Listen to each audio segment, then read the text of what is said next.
So in her incredible life journey, Sandy Briggs, a near-death experiencer and multiple spiritually transformative experiencer, discovers new insights about life and the afterlife through empirical spiritual experiences. As Sandy diligently searched for truth, she experienced a series of spiritual awakenings, meeting God in the light. Well, I guess I won't tell that part, because she's going to tell that part. So she's written 2 books, and she's actually going to donate 2 of them when we have the raffle after. So 2 of her books are going to be given away, so we can thank Sandy for that. She's a board member of SIST, which stands for the American Center for the Integration of Spiritually Transformative Experiences. She's the co-leader of the Winston-Salem group, Triad IN support group. She worked for the school system as a payroll clerk. She's been a substitute teacher and hospice volunteer. And she was also involved with her church as a Sunday school superintendent, teacher, and youth leader. She's married with 2 grown children and 1 grandchild. So you would welcome Sandy Briggs.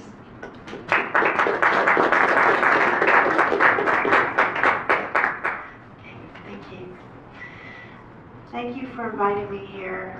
It's my pleasure to share my experiences with you. Can you hear me? Okay. All right. Let's see, put these up here. Away.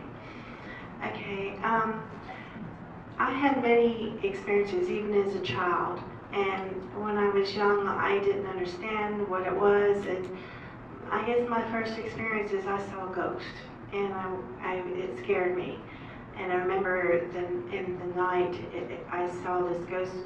I was upstairs, and my father refurbished the attic into 2 bedrooms for me and my brother. And this ghost, in the middle of the night, I just opened my eyes and saw it moving. And I'm looking and trying to figure out who it is. And then when I could see through it, I realized it was a ghost. And I was so afraid that I pulled up my blankets up over my head because I didn't want it to see me. I was trying to hide from it. And I didn't know what to do because I was so scared. And I finally said, I want to count. Because I was under 5 years old. You know, I was maybe 2 or 3. And so I counted until I finally fell off to sleep. And then when I woke up the next morning, I found myself with my hand still up over my head with the blanket. And I realized, well, you know, it triggered my memory that night before I saw the ghost. So I ran downstairs and I told my mom, and she said, oh, you would have screamed or something. Not me. I didn't want it to know that I was there, that I saw it. But I kept trying to tell her, you know, I wanted her to believe me. But she just thought it was a very strong dream. So I soon discovered that these are things that I can share with her because she wasn't open to spirituality, anything like that. And I've had a few other experiences that I just didn't share with anyone. I kept to myself. And I would always think about them, but then I would just not share it and just kept it in the back of my mind in a file cabinet somewhere, locked the door. And I just would ponder, you know, how did that happen? What was this? And when I got to be about 10 years old, we were the type of family that went to church regularly. So I asked my mother, I said, why don't we go to church? And my mother thought about it, and she soon afterwards started taking me to my grandmother's church because she attended regularly. And so we went for about 1 to 2 years, and then because of personal problems, we stopped again. But I was still interested, and so I kind of read the Bible on my own. And then, as one day when I'm around 10 years old, I started thinking about my future and what I wanted, because all my life, through the first 10 years, and still afterwards, I always felt like there's something missing in my life. I felt like there's a big hole in my heart, and I didn't know how to feel it. I always felt like something was missing. And so I thought, well, in the future, you know, what do I want for my husband? And I thought I wanted to find someone who would help make me feel whole. And so I thought about the things that I respected and loved in other people that I didn't have. What was I missing?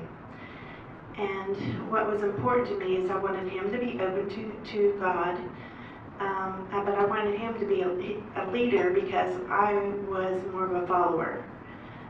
And I was more timid. I'm very shy.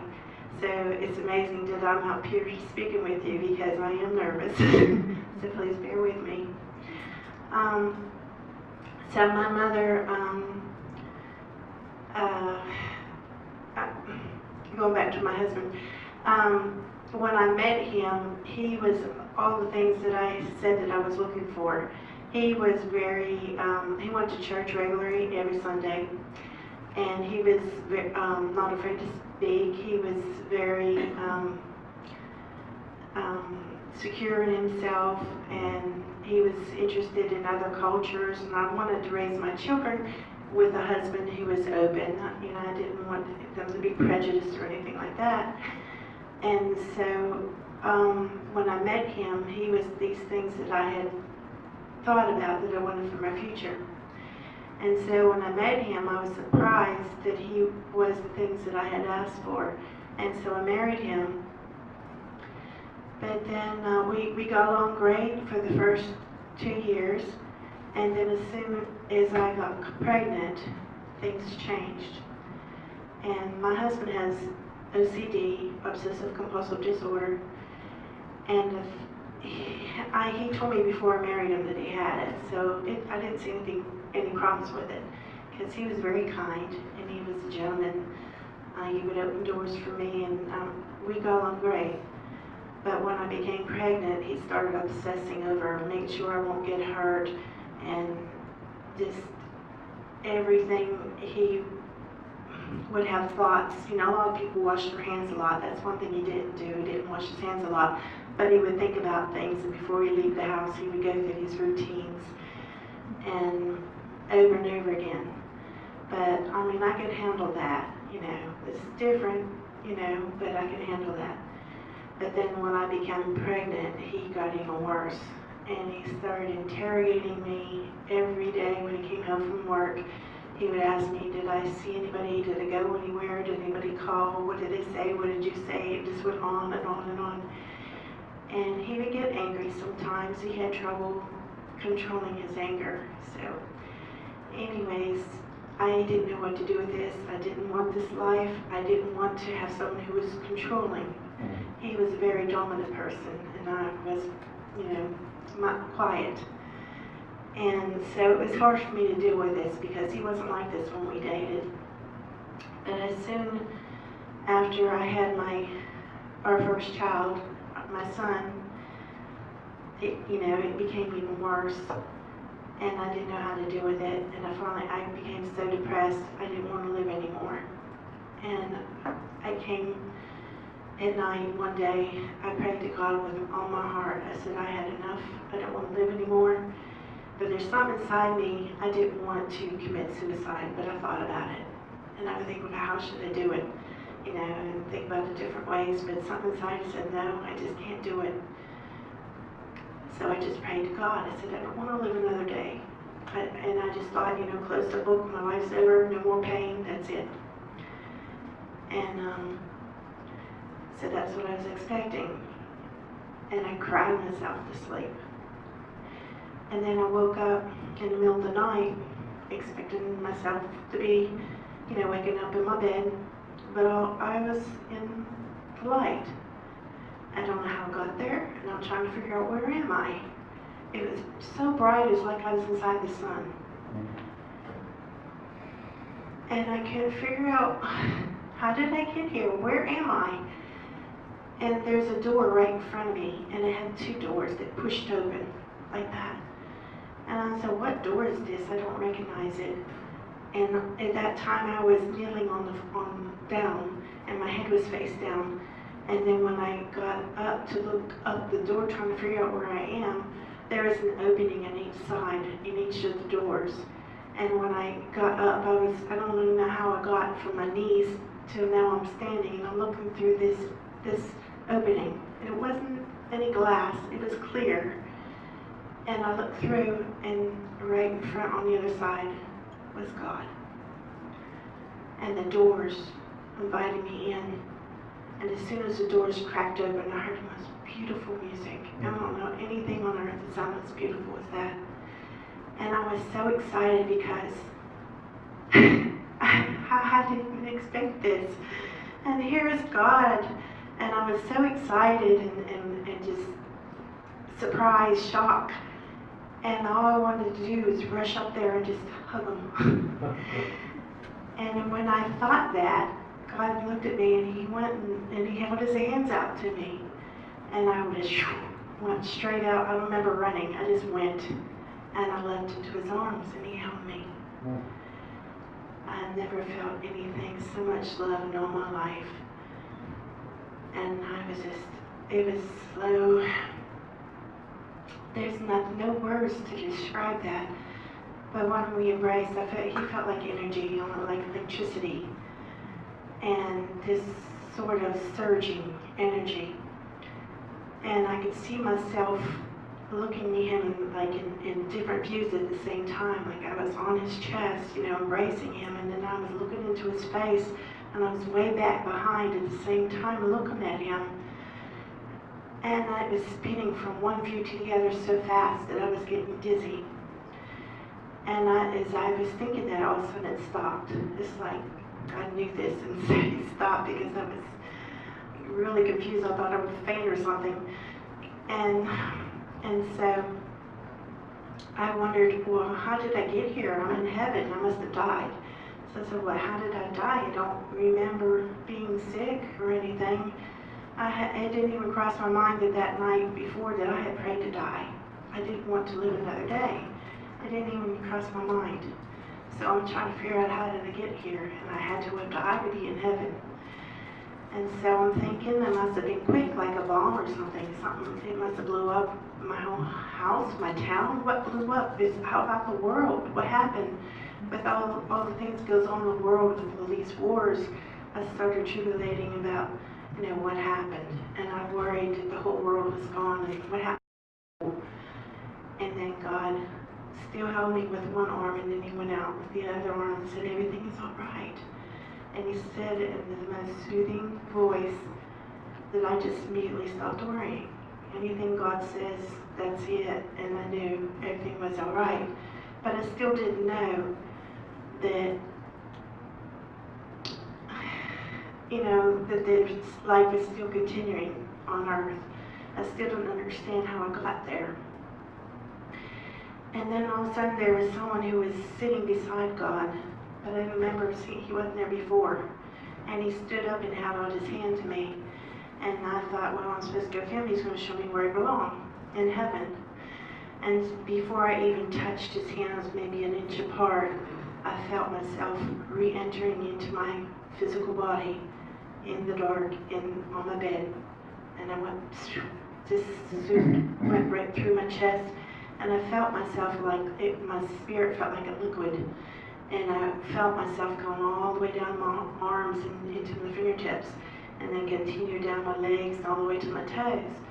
And it was the oddest sensation because I felt my spirit and my physical body at the same time as two entities. And it felt very strange. And it probably was like that maybe 30 seconds or so, and trying to figure, well, what do I do with this? It's such a weird feeling.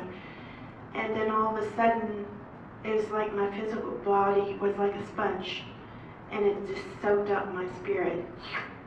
And all of a sudden, I didn't feel uncomfortable anymore. I was one, just like I am now. And I thought, oh, that feels a lot better. This is more familiar to me, and I was glad that. And so then I wondered what time it is, because it's still dark in the middle of the night.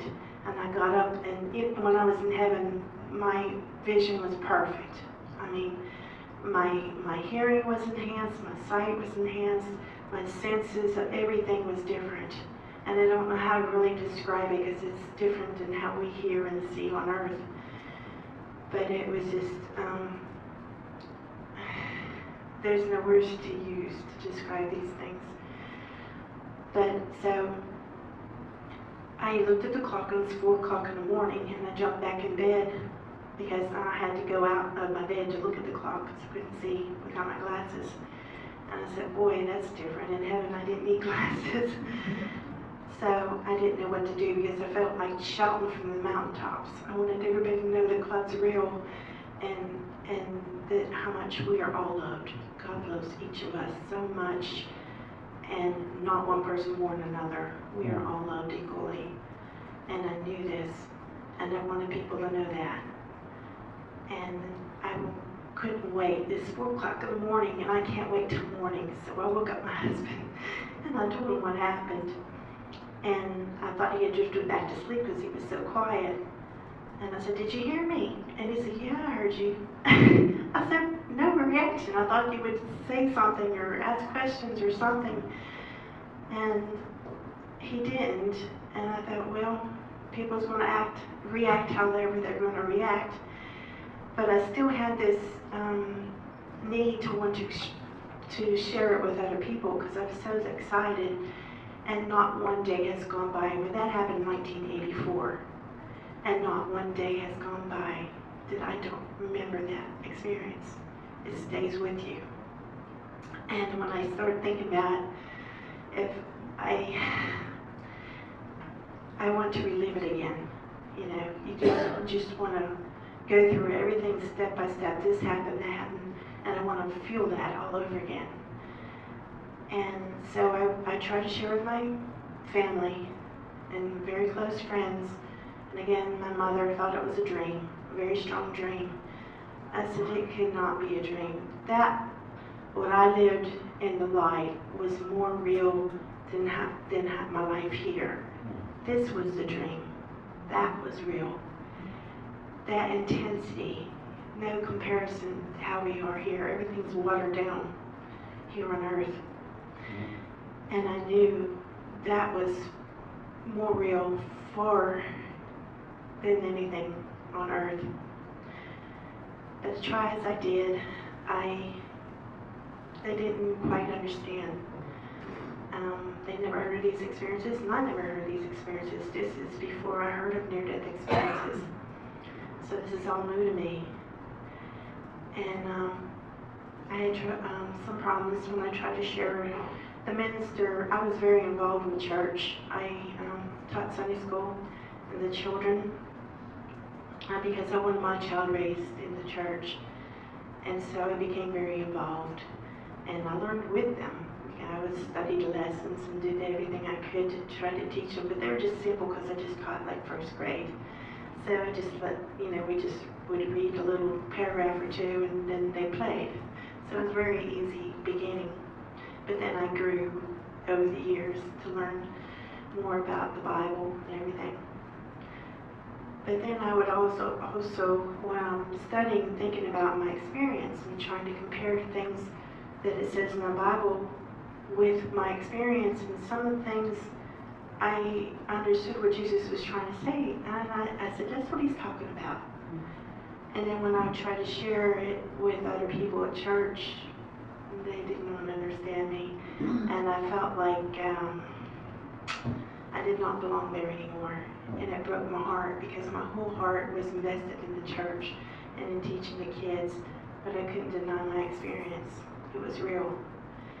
And so I eventually left the church. And it broke my heart. And as I say, I felt like my heart was stabbed with a knife and twisted. It hurt so much.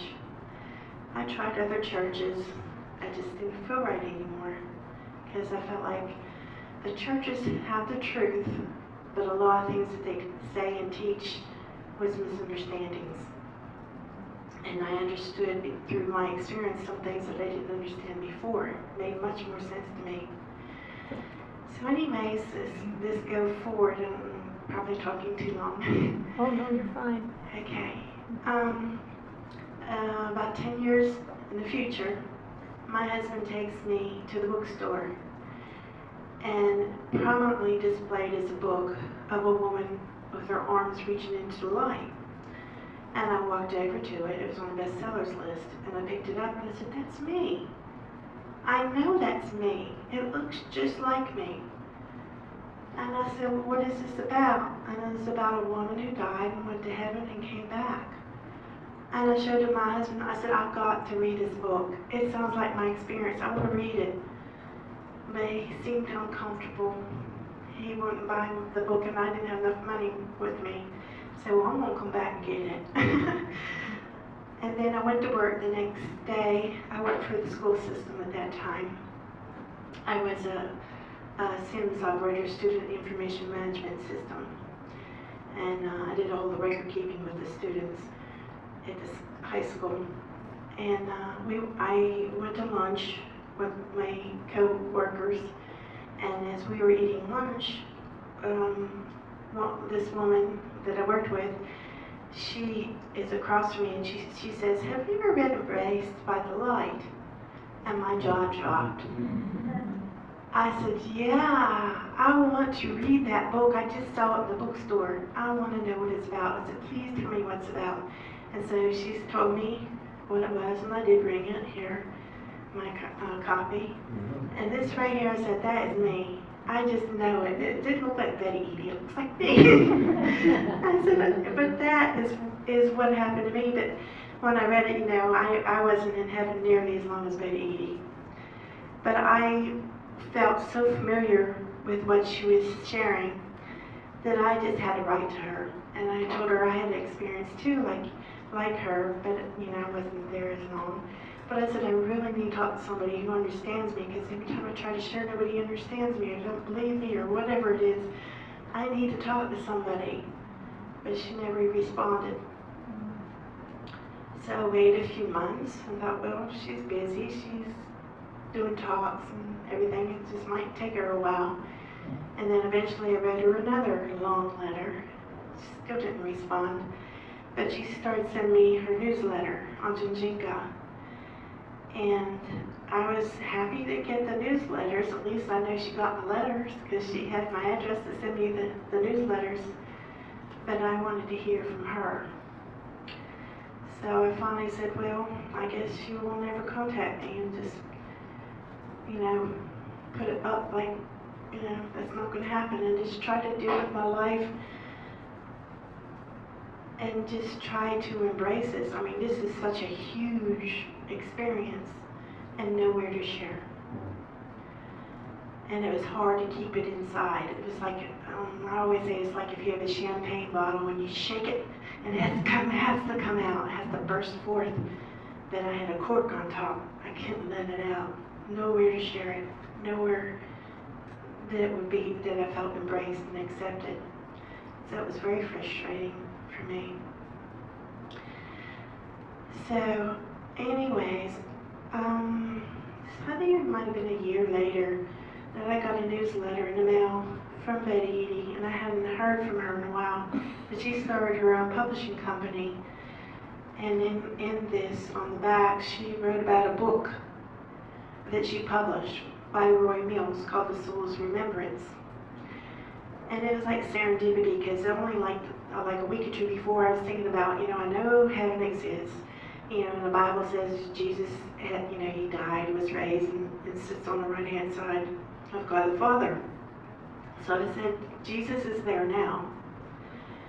And then the verse in 2 Timothy says, that if our resurrection had already taken place. I said, our resurrection? You mean, how can that be? You mean we had already died and came back? And I wanted to understand this scripture. This is supposed to be the truth, so help me understand this. But here comes along his book, and he was born with pre-birth memories. He was born with this. He never had the door closed. He always had his memories. And so I had to get his book, and I ordered it, and it came in the mail. And I felt very familiar, with the things he would say. I embraced it, and I wrote to him, but I didn't expect him to contact me, because Betty didn't, he probably won't either. But within a couple weeks, he called me. And so I told him that I had an experience and he wanted to know about it. And he asked me if I wrote it down, and I said, I had just wrote it down recently, because for 10 years, my mind, every time I thought of my experience, I just wanted to relive it. and it couldn't slow down my mind enough so that I could write it down. And I finally got to the point where I could, and I wrote it down in a journal. And so the woman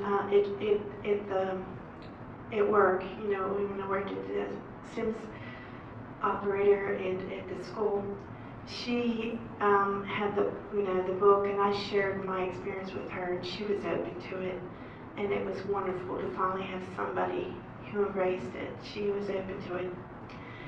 So I didn't have my experience written. I had it written in my journal, but I wanted to send it to him, but I didn't want to give him my journal, so I got a typewriter, didn't have a computer, and I typed it up and I sent it to him.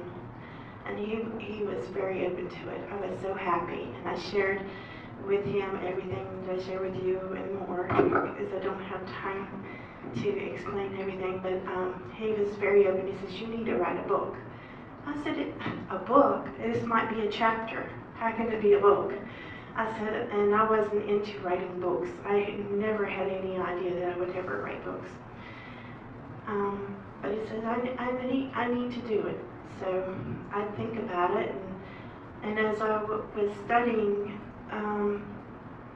about religion, doing my research, I started studying religions and Judaism, because I wanted to go back about the roots of Christianity. It came from Judaism, so I went back to Judaism, and then I went further from there into other religions. And as I read through all the different religions, I saw a core truth that's in all of them. And I saw like the oneness of all religions. We're all connected. And then I started receiving visions, and things would come in my mind.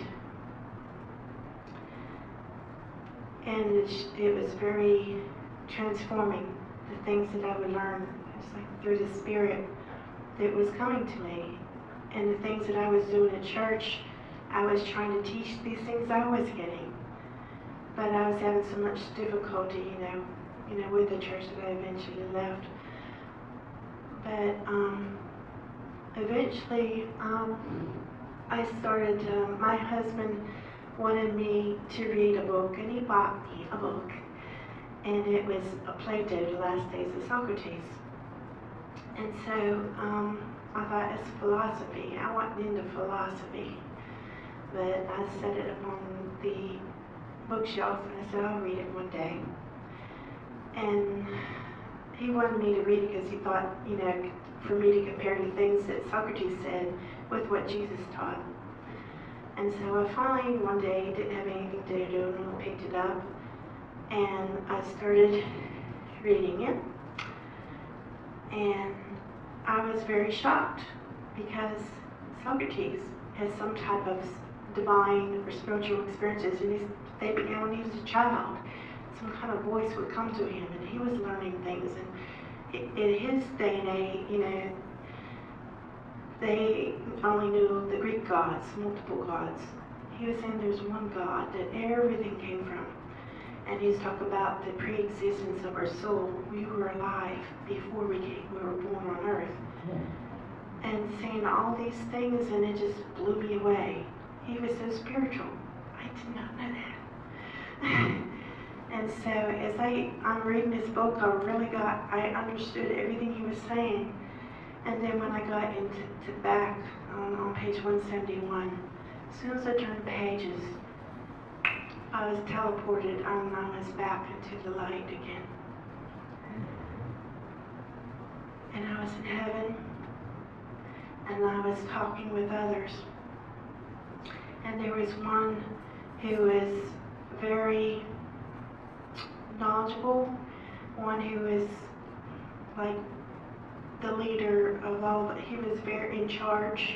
I don't know quite how you explain it, but he sort of directed us as we were discussing things about, he said, we've already said everything there is to say, we've done everything, but people are still afraid when they die. They're afraid to go to heaven. I said, what else can we say? What else can we do to help them not fear going to heaven? And I said, in that realm, I'm thinking, why are people afraid of? There's absolutely no reason to fear heaven, because God loves us so much. There is no reason. And I said, what do they need to know that they don't know? What do I understand that they don't understand? And at that moment, I said, I think I can explain it through positive and negative, the energy of complementary energies. I think I can explain, and it would help them. And at that moment, one of the beings left and came back. As I said, I needed to write a book. I need to explain it. And this one being left and came back with a book, and then opened it up to the very pages that I had just turned to. It brought this memory back to me. And I knew when I looked into the page, I knew the whole book. This whole book, I understood it. And I said, it's not finished. There's still more that needs to be added, because Socrates didn't get to finish. He was sentenced to death because he dared talk about our soul being eternal. And it was in conflict with the way they believed. And so I thought about the things, so many things that Socrates taught is very much like what Jesus taught. They called Socrates a blasphemer because he dared talk about the one God. And the same thing with Jesus, they called him a blasphemer, and he dared talk about the soul. And I agreed with Plato, when he talked about Socrates in the conversations. And so much of what was in this book, it resonated with me, just like Betty Eadie's book and Roy Mills's book. And then all of a sudden, the vision changed, this memory. And I'm looking into a book. It was a living book. It was like on a pedestal, kind of like this, but not quite so high. But the pages were pure white. And as I look into the pages, there's a scene, and it comes alive. It's like if you're looking at TV, except it's live, it's happening. And it was my life. So I said, is that what the Bible's talking about? When I come back thinking about this later, the living book, it talks about it in the Bible. And I thought, that must be what it's talking about. See my connections with the scriptures, trying to figure this out. Because I'm not analytical, I'm trying to analyze everything. And so I see my life, and somebody comes and brings me a sheet of paper, like a piece of paper, but it's different because it had listed maybe 20 things on it, and I had to choose something for my life. I was all preparing for my life to come to earth, and it shocked me when I came back, and it blew my mind. But on this list, I was supposed to choose something that I had to experience on earth, to learn through.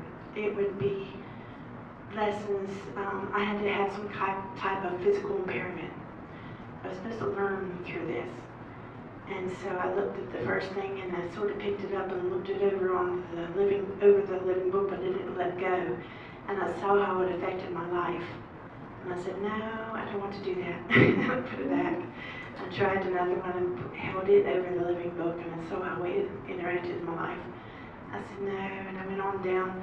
The things at the top were the hardest, most difficult things, and they got easier as you went down. And I went down, and I finally said, let me try this one, and I said, I can handle that. Okay, that one, I'll take that. And then I was shown another list. There was a lot of things for me to choose. And on this list, I had to learn through some type of hardship. And one of the things that I saw most of us, or that was very commonly used, was marriage. I said, well, everybody uses that, I'll try that. Not knowing what it would do, what it would entail. And then through this process, I also had a guide or a mentor beside me, And every time I picked something, he picked something. So it was his turn to pick something, and he also chose my marriage. I said, oh no, I've been given a double dose of marriage problems. I said, oh no, I don't know if I can handle that. I said, well, he must see that I need this experience. So I trusted him, and I swallowed. Okay, I'm going to do it. So, I mean, this is me watching and reliving it. As this is going on, I'm doing it. Is it like in the present? And all of the things on earth vanished away. I didn't even think of what happened or where I was before. So I'm experiencing my guide or mentor choosing things after me. And one of the things that I chose, I didn't want to be blind, but I chose to have poor vision. I actually remember choosing this. Ever since I was in second grade, I wore glasses. And I would have never thought I would choose these things. I would never have thought that I would choose to have a difficult marriage, let alone a double dose of marital problems. And it changed my whole perception about life, because before I thought I was a victim. I didn't like my marriage. I wanted to get out. I didn't know what to do with it. I wanted to die because I couldn't stand it anymore. I said, well, if I'm the one that chose these things, I'm not a victim. I chose it. It changed my whole perspective on life. Now I said, I'm supposed to learn something through this. I can do it. I can be strong. And now I don't blame my husband anymore. There were things that I was supposed to learn through him. There were good lessons. And I also learned through this process that the harder they are, the more it benefits us and others, because we help the people that we interact with on earth, we're helping them too. And when we're observing someone else having problems on earth, you know, we feel compassion and empathy for them.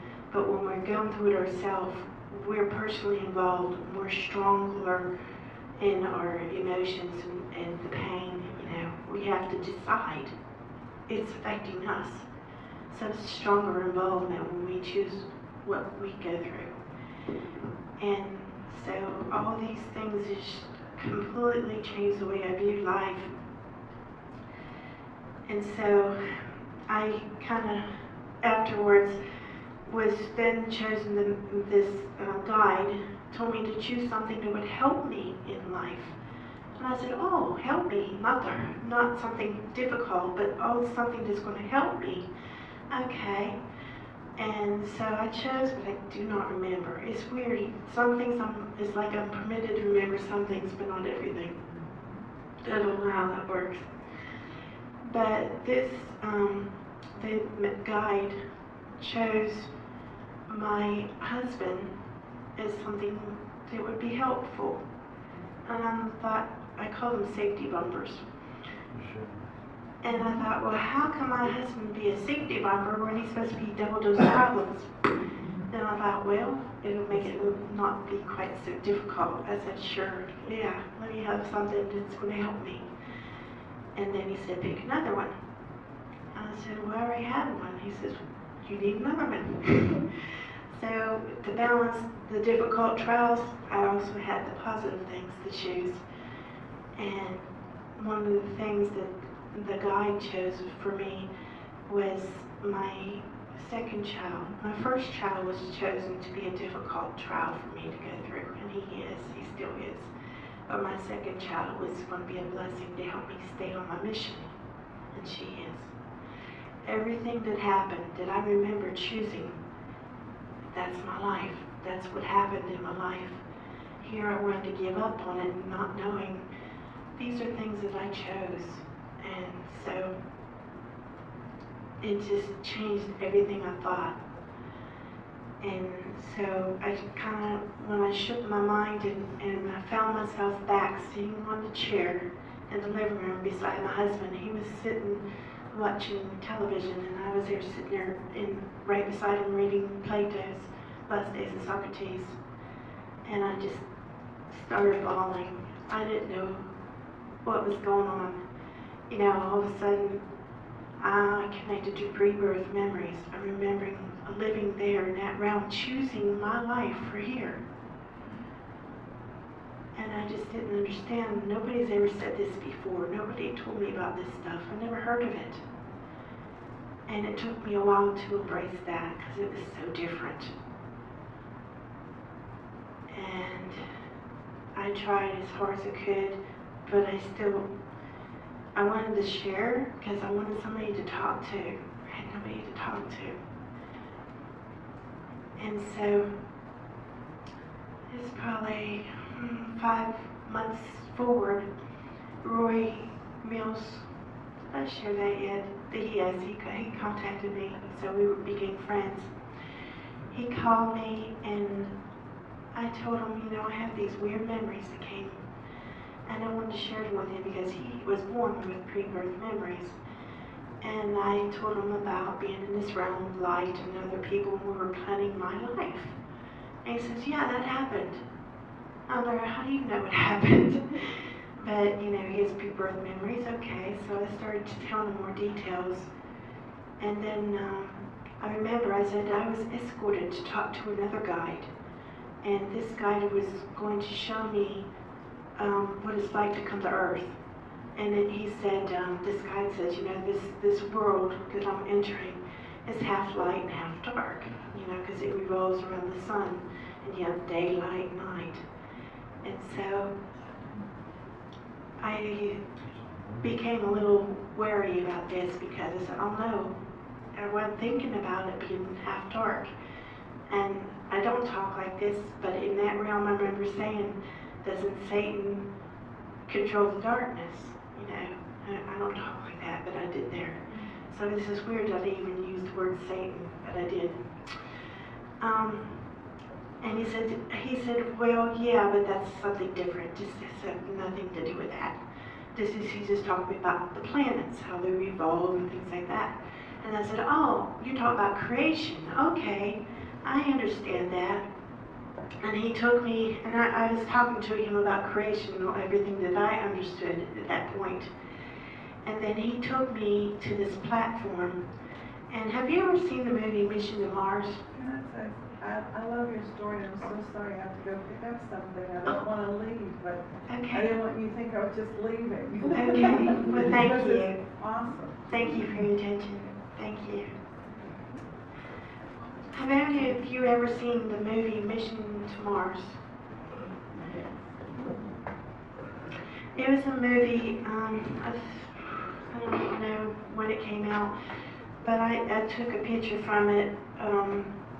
There's a scene in there where the astronauts are exploring this, I think they're on Mars, and there's this space, and it opens up. There's like a doorway, a crack.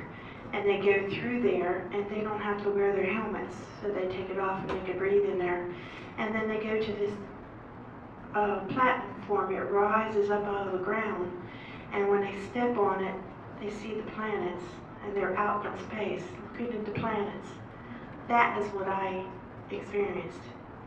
I said it exactly like that. When I was with this guide, he took me to this platform. And I wonder about the person who wrote this movie, who did this movie. Did that happen to them? I don't know. But it sure is funny. But as I stood on this platform, all of a sudden I was out in the galaxy. I saw all the planets real close. I mean, I could almost touch them. They were huge, and they were circling and doing their orbits and everything. And I just thought it was beautiful, you know. So that was this guy trying to explain to me what it was like to be in darkness. And, you know, all the planets, you know, they were just huge like that. It's like if I'm looking at them, they're right there. And I still remember what it felt like to be out there in space. And it's so different from here. It's so quiet, yet and so peaceful. And I just thought it was amazing. So anyways, I shared Roy with this, Roy Mills, on the telephone, and he stops me and he says, wait a minute, I have this very same memory. He said the same thing happened to me. And then he starts telling me details that I am haven't shared with him. I said, how can he know this? I haven't told him yet. And then as he's telling me things, I'm seeing things about him that he hasn't told me. And then within the next sentence or two, he says it. I said, how do I know what he was going to say or what happened? And I said, is he reading my mind? But then if he's reading my mind, am I reading his mind? And I said, no, because this came to me 5 months before, as I was reading Plato, the last day Socrates. I said, I'm not reading his mind. I already had these memories. I just wanted to share with him so he could help me figure this out. And here, as we talked back and forth, we found more and more connections. He remembered, and I remembered, and I finally figured it out. He was that guide. Roy Mills was that guide. And it just blew me away. And it scared me to discover this. And his book, Soul's Remembrance, Earth is Not Our Home. Everything that I experienced, it took me years to embrace it because it scared me. It's not what I was ever taught. It's a lot of things in the spirit world that it just blows your mind, And so he told me about another person who just recently came up to him, and two other women, and they also have pre-birth memories. So he gave me their contact phone numbers. He said, call them. And I said, I was too nervous. I said, I'm not ready to take on another bite. This is too much. But I finally gave in. I said, it's like the Matrix. You want to take the blue pill or the red pill. And if I said, I want to know the truth, I got to get down to it. And so I called one of them up. And she was such a friendly personality, just real exuberant and kind. And as we started talking, I started telling her, I remember being in a room sort of like this, and we were sitting in rows, and we were planning our lives and going over our gifts, what we were given on earth, what would happen, and we had interlinking soul agreements. We had agreed to help each other on earth. And she remembered that. And another thing. And the more we talked, she remembered me. And I remember things about her in that realm. So here's two people connections with me. I wasn't ready to talk to the third one, but eventually I did. But there was a garden, a meadow, and it was really beautiful. This is a picture that I found on the internet, but it was the grass was maybe like a foot tall, and we were kicking a ball in a field, and it was so soft, like the grass was made out of feathers. It was so soft. And we were enjoying each other, having fun like children playing in the field. And off in the distance was a line of trees. And I remember there being water. When the trees stopped, there was a lake sort of on the other side. And over here was a wall. And the woman that I talked to said she remembers watching us while we were playing in the field. And she was sitting up on that wall watching us. And I said, I remember that. She was sad she wouldn't play with us. I'm kind of getting past myself. I'll tell you something in the future that hadn't happened quite yet, but it's such a long story. I've already talked for an hour. Am I okay? Yes, I'm fine. All right. So she's remembering these things, and she told me some more details and things, and we stayed up like, I said I had to meet these people. They remember me and I remember them. I want to meet them in person. So Roy and I both drove separately because we all live in different states. And I never drive by myself, away from home, but I drove to her house. And he drove to her house, and we met there. I spent a couple nights there. Roy only spent one night because his wife she came to and she was sick, so she had to go home. But that first night we were there, we stayed up in the middle of the night just talking and sharing our experiences. And it just blew my mind, all the things that we had in common of memories. And it just like, how can this be? It's real. I have evidence, you know. We already were alive. And that's the same thing that Socrates was saying, that we lived somewhere else before we were born. And then our soul, at the time that he was sentenced to death, he was trying to prove that we would also go back there after we died. We would go back to that same state, that same existence. Our soul would leave our body and we would go back. I said, that's true. Everything he was saying was true. And so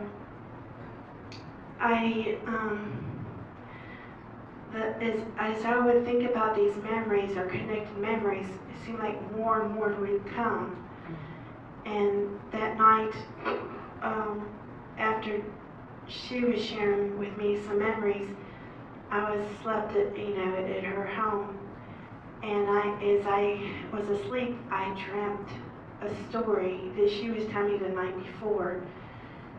And I had more detail than what she shared. So I couldn't wait the next morning for her to wake up so I could share it with her. And when I did, it was another connection. And I knew more details that she had not shared with me, and she confirmed it. So I have confirmation now from her and Roy. And then eventually I did contact the other woman and more confirmation. This is something that I was given as my mission. And Roy wrote about it in his book, that he asked God when he came to earth, he remembers this room when he was preparing to come to earth, and he asked God if he can be born with his memory of heaven, so he could bring the knowledge of our pre-existence. He wanted to bring it to earth, and it's been a long time since that's been given, since it's been shared. And it's a difficult thing to share because when it's been shared in the past, people were killed for it. Socrates and Jesus, many, many, many people have tried to share this, and they get killed for sharing. So it kind of scares me too to be up here, but it's the truth. And I gotta do it. I gotta share too. Do my part. One of the things that we remember was this building, inside this building, where both of the women, me and Roy, all four of us remember this building. And it was like the Parthenon in Greece. It had 8 columns in the front, and it was huge. And inside there was, I think, one of the women, I don't remember how many rooms, but my other woman who has pre-birth memory said there were 4 rooms, and one was huge. The other ones are smaller. She said in that room is when we were going over our plans of what we were going to, our missions and gifts that we were given for Earth. But I remember walking down the steps, and there was a water that cascaded down the middle of the two middle columns, and the water cascaded down and went out onto the courtyard. And I remember walking down, and I remember turning around and looking how beautiful the building looked. It looked like a pearlescent marble. It was beautiful. It shone with like pearl. And then as I looked at the top, there was gold. I think they were real grapes, but they were golden grapes with gold leaves. And it was like an embossment, but it was 3-dimensional, and it was growing across the top. And to see that gold gleaming on that pearlescent building, it was just beautiful. And I said, yeah, I knew that when I left this place, that we go through this veil. It's like amnesia. We forget where we came from. I said, I don't want to forget this place. I want to remember where I come from. I'm staring at that upper corner. It's like the Pantheon, and I'm staring at this upper corner, and one of the women who also has pre-birth memories, she came down right beside the water that cascaded down, and she's looked at me, and she looked to the right, and she's seeing what I was looking at, and she did, it's beautiful, isn't it? I said, yes, it is beautiful, but that's not why I'm staring at it. I'm trying to burn it into my memory. I want to remember. And she just nodded her head, and I could see her face in that realm. I know it's her. And so I asked her, I said, do you remember that place? She said, it sounds familiar, and it sounds right, but she couldn't quite remember that. But she does remember other things. And one of the other woman that I talked to on the phone, the second one, she was leaving that realm on the courtyard, and she was escorted, one on each side of her, and she was like, it was right in the courtyard in front of this building, and just like the Pantheon in Greece, it's straight walls. I don't know how steep that is. It seems like 20, 30 feet or so. That's where we left heaven to come to earth. Just like that. And when I see this picture, I can't help but it reminds me exactly of that. And I wonder if people in the past had that same memories, and they built these things to help us remember, you know, because a lot of things that are done on earth, they're inspired and they receive visions, and people do things, you know, trying to what they see, what they envision. But over to the left side is where this field was, on the left side of the Pantheon. And there was a wall that held right to the left side of this building, and it held up the dirt that went to the field. And then along the trees on this side is another wall, and that's where the one woman, I'll call her Tam, T-A-M, but that's not her name, but just to give you a name. But she was sitting on that wall. And then Roy and I, we remember looking down on this side of the building, and there was, just like this is down real low, another level, and it was on tops of the trees. And we thought, we both of each of us thought, you know, is that the Garden of Eden? Because it looked deserted. And I wondered if it was, I don't know. But Kay, I'll call the second woman, when she was escorted down, she turned back at me and she says, don't forget her names. And I said, her names? I said, oh, okay. And I'm looking, in that time, there were 5 females. And I looked at each one of us and myself, and I said all of our names. And then Roy was here, and 2 other males. And they had 4-syllable words, but I cannot remember it. But Roy had a name that was very unusual.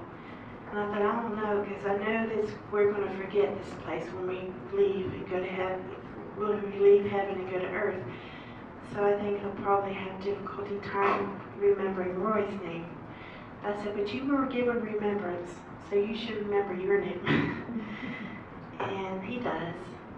He remembers his name, and he's told me a couple times, and for some reason it won't stick with me. It's weird. But it started with an N, but I do not remember.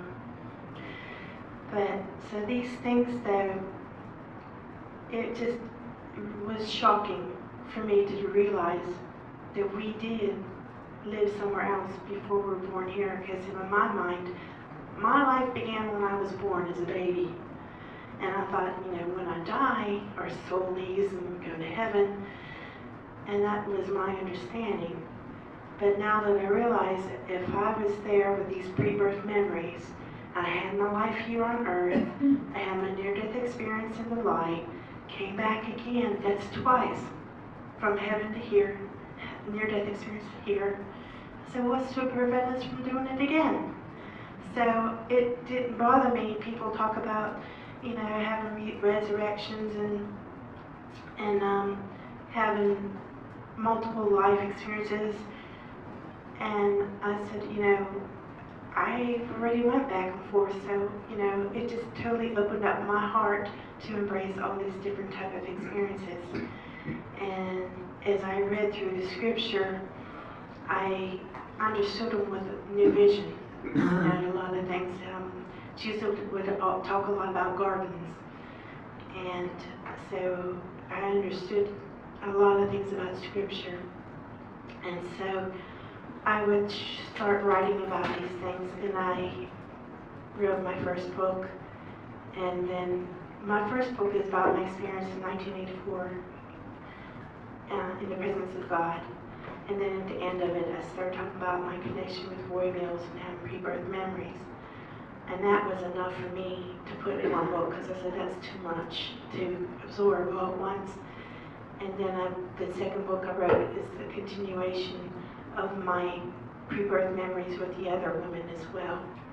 And then when I had my experience, when I read Plato's book about Socrates, and I merged with Socrates, and I understood what he wanted to share, and he wasn't permitted, I wrote about the information that I knew this world still needs to understand, to help us understand how this world works and how we can rise above, because there's so many things in life that we do that if we knew better, we would make better choices. And so I tried to incorporate what I connected to about positive and negative energy. And I wrote about that, and I don't have time to explain that. How much time? It's 8:15. Yeah, if it's okay, did you want to finish up with a few things, or else we'll start question and answer for about 15 minutes, and then we'll do raffle? Okay, yeah, whatever you want to do.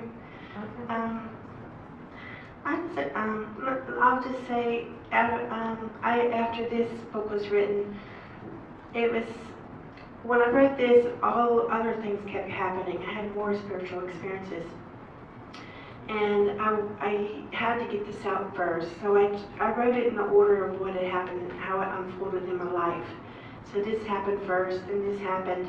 And then in September 11th, when we had the Twin Towers, I didn't understand. I said, through these visions that I had seen, I knew that God had inspired many people throughout the world, and each of them, they became the prophets to develop their own religions. But I saw the oneness in them, and I saw, why do these people attack us? I don't understand. They're completely misguided or something. How did they get to that? To understand in the way they do and want to kill people, because that was not what I learned through the Spirit. And I prayed to God with all my heart. I said, I know it, show me how can I help? And be careful what you ask for, because God accepted my prayer. And after 9/11, this was January of 2002, for that whole week, my mind was flooded with visions and information from the very beginning. And I merged into God's consciousness. I became as a pinpoint of a perspective pinpoint of consciousness. And there was nothing created. This is before anything was created. In the Spirit, you can experience things in the past, present, or future. And I experienced what happened as God was discussing amongst himself what he wanted to do. And the upper left, and this felt masculine, and up here felt feminine. And the feminine side, she wanted to nurture something. She wanted to share herself. She wanted to share her love. She wanted to express herself. She wanted more than just being happy, but involvement with life. And the masculine side was very content just the way things were, but also understood this need to want to express itself and to share itself. And so it was discussing this back and forth. And as the masculine side was thinking and communicating to the feminine side, my little pinpoint of consciousness would merge with this masculine side, and I was that consciousness, that masculine. And then I'd come back to my pinpoint, and I'm observing it again. I'm an observer. Then when the feminine side would start responding to that side, I merged with it, and I became the feminine side. And it kept going back and forth with this conversation. Merged with the masculine, merged with the feminine, back and forth. And then I saw God thinking of all his characteristics. And he wanted to, or she wanted both, but they're one consciousness. But yet it's like our brain, that's a reflection of it too. Our brain has two hemispheres. That's a reflection of God's consciousness being part masculine and part feminine. And a lot of things I was shown is what my third book is about. It's 19 chapters, and it's coming out within 1 or 2 months, pretty soon. But I'm sharing this connection when I merged with God before anything was created. And from this perspective, I'm sharing what God wanted, why God wanted to create the way he did.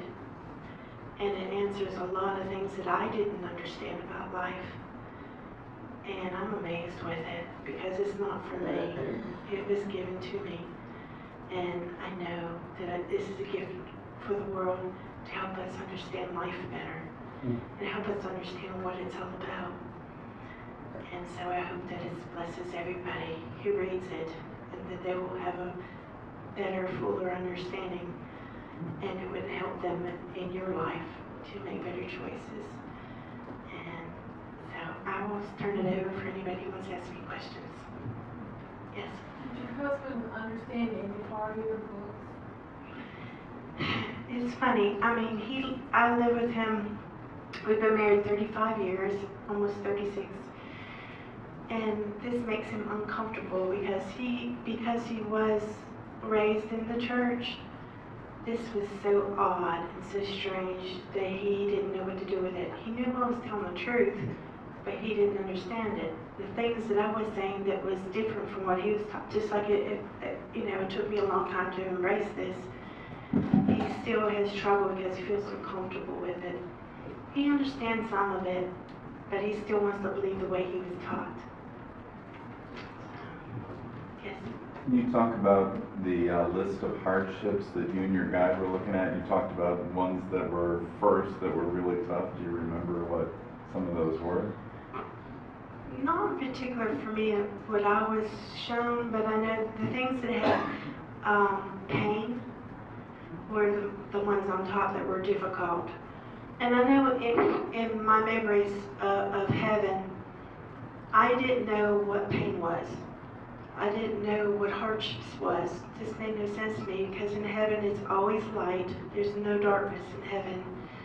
There's nobody ever even doesn't cross your mind to want to hurt somebody else. We loved each other. So this world was topsy-turvy from what I understood in that realm. So I'm here on earth, and I almost feel like I have 1 foot here and 1 foot there. I'm remembering the love in that realm and then trying to figure out how this world got so upside down and everybody wants to hurt each other and fighting and killing and just trying to make sense of this. And that's why I feel that I need to share my experiences because it should, and that's what its purpose is to help us to get back on track. To help. Yes. So what is this book, what is the title of it? The third book? Yeah. I did make a copy, that's what it will look like. Shine the light, lessons, shine the light. Okay. Lessons from the Holy Spirit to heal the nations. That's what it's about. This is what I received through the Spirit. So people talk about this big shift where the consciousness of the world will be more do you see that the rigidness of all the religions will eventually, soften and people will be more, because you said all these faiths go to the same source.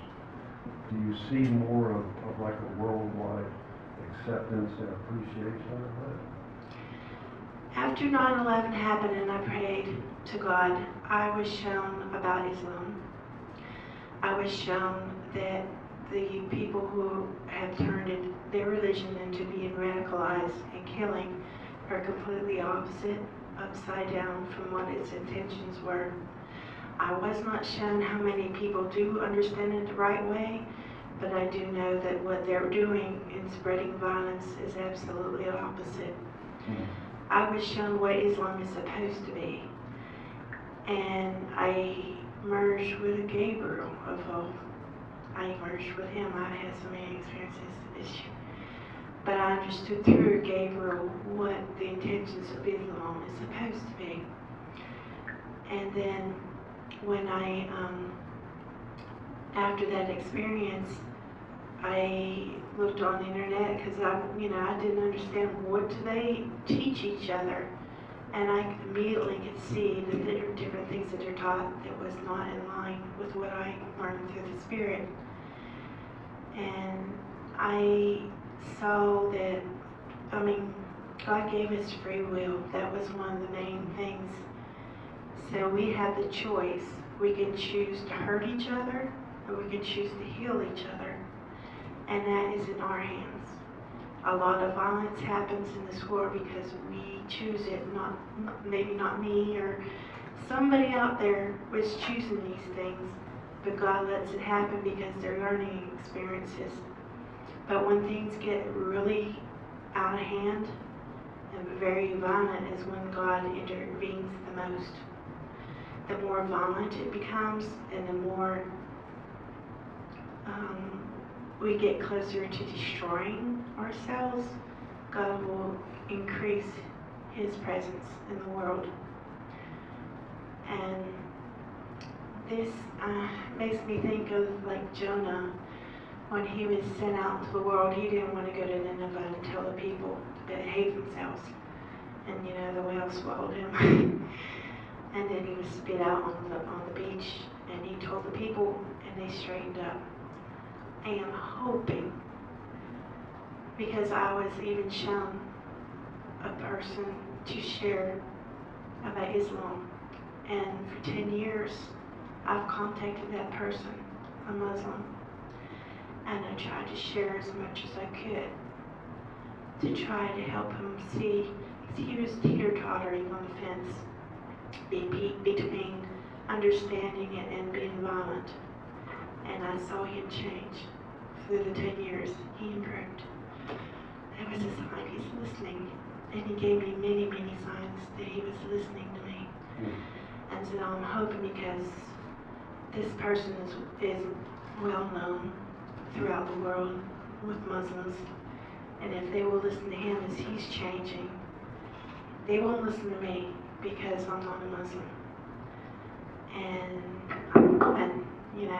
that they would not listen to me. I have pre-birth memories with this Muslim. I remember him from heaven. And I remember planning to come here to help him, because I saw in that realm that he would be caught and he would be sort of brainwashed, manipulated into following the more radical side. And if I didn't come and help, he would fall down with them. He would fall out of God's grace. And I didn't want that to happen, because he came, he has a wonderful heart. And he has so much love in that realm and in heaven. He was like Jesus. I don't think he's Jesus, but his heart was so strong. He came here, he's on earth, and he's doing all he can to spread peace. And the things that I have told him, he's switched and becoming more peaceful and spreading the message. And it makes me happy to see things change. But there's still so much more I need to share with him, but I need to talk to him one-on-one. And I have not been able to, like, face-to-face.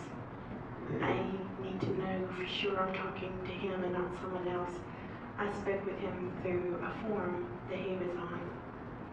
And I do know that he did hear my message, because he would do things that he would say, he, mentioned he had problems with this and that. And I would tell him in letters, because I found his address and I mailed letters to him, and he would do what I said to do.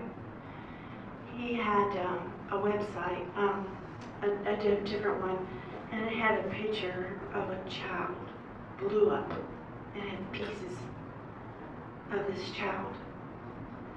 And I said, Islam is supposed to be teaching peace. I said, what type of emotions are you trying to draw out by showing that picture? People were angry. They want revenge. They're upset that this child was blown up, an innocent child. Is that the message of peace? And the person who posted that picture said, I am not removing that picture. He was sure. He says, there's no way that's going to stay. Within a week, that picture was gone. And who would remove it but the one, that I had told him, that he's not spreading peace, that's spreading revenge, anger. And so there's things that we choose in life, which is part of what Socrates was saying, is what we choose. We plant the seeds and we sow we reap what we sow.